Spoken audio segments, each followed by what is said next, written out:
All right. So, how big of a threat is China to business, culture, and the world in terms of unleashing another pandemic? Why would Ayanna Pressley try and minimize that when it is such a big problem?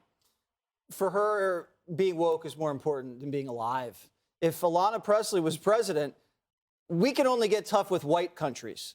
Russia, the French, who I'm kind of itching for a fight with. If you're Japan, if you're China, if you're the cartels, if you're a Muslim nation, you know what? Bring it on. We're just going to lay down because we don't want to offend anybody. Do you remember that attitude during the war on terror? Yep. You don't want to get too tough with these Muslims, you know, because Islamophobia, that is the real threat. So take away the trade, defense policy, take away everything. Just as you said, on COVID alone, Yep. they unleashed this disease that murders 1 million Americans, and you're sitting in Congress, you're like, you know what? I'd rather talk about infrastructure. I don't know who her constituents are, but I can't imagine they support that.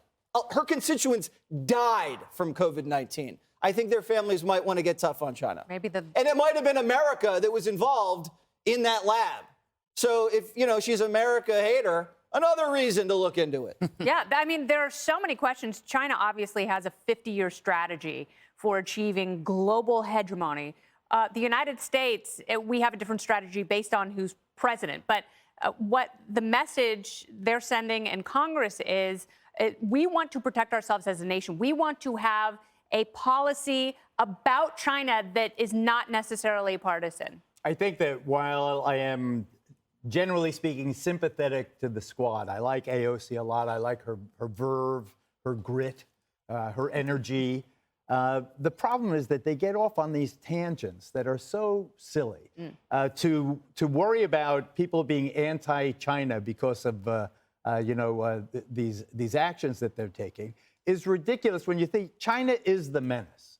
It's far more threatening to the United States. Russia is under 200 million. China is 1 billion, some hundred millions. I think that China will represent our future adversary forever until something awful happens, and it doesn't. Go down micro, shrink it down now to anti-Asian sentiment in the city and in other places. With many Asian friends, I can tell you, particularly the women, are petrified. Obviously a notorious case brings it to the fore, but they live in a constant sense that they are different, that they will be singled out, that every person of color that they walk past, man, that is a potential threat to them. It's really very, very sad what has happened.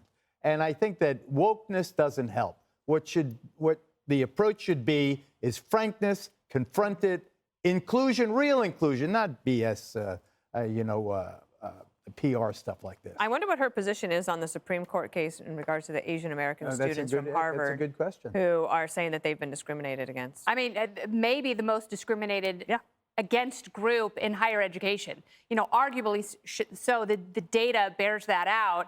And, it's like, that's not even being politically correct. Can you speak honestly to that? And you haven't heard a peep.